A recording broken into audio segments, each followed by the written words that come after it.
Jambo hili ni muhimu sana kwa watu wa Tanzania.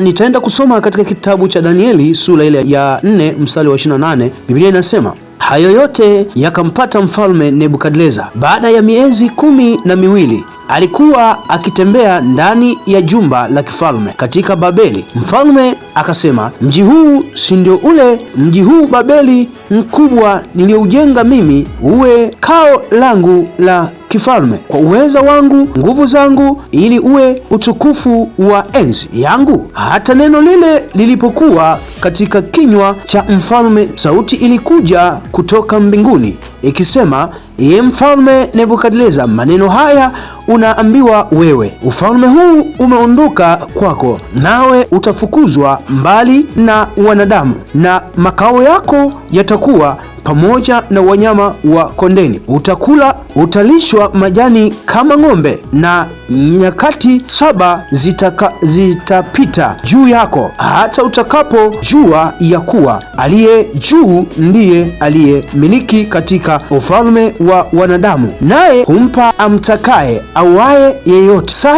hiyo jambo hilo likatimizwa, likampata Nebukadneza. Alifukuzwa mbali na wanadamu, akala majani kama ng'ombe, na mwili wake uliloa maji kwa umande wa mbinguni, hata nywele zake zikawa kama manyoya ya tai, na kucha zake zikawa kucha za ndege, hata mwisho wa siku hizo. Asante. Nataka kusema na Watanzania, liko jambo ambalo Mungu anamtafuta Mtanzania mmoja. Mungu anasema iko nyota ya asubuhi imeanguka, nayo imelifunika balasi. Balasi nalo halikuonekana mahali pake. Nataka kusema na Mtanzania mmoja.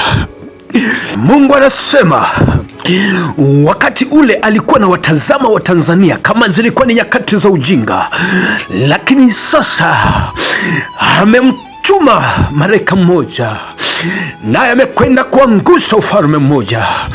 Ameenda kuangusha ufalme mmoja, na huo ufalme umeondoka.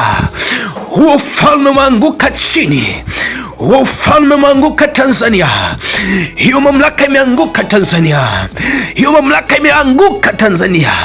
Imeangushwa Tanzania. Imeangushwa Tanzania.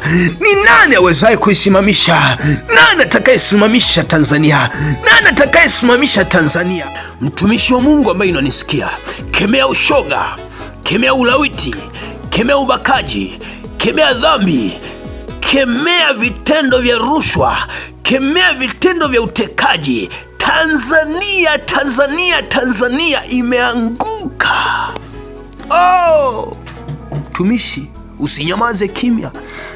Usione kama kuna utulivu, usione kama kuna amani, usione kama kuna amani, lakini Mungu amesema ile nyota iliyong'aa sana imeangushwa chini. Anasema ole wake atakayekutwa na hiyo nyota, atapigwa, atagongwa, atasagwa, na ufalme wake hautaonekana tena.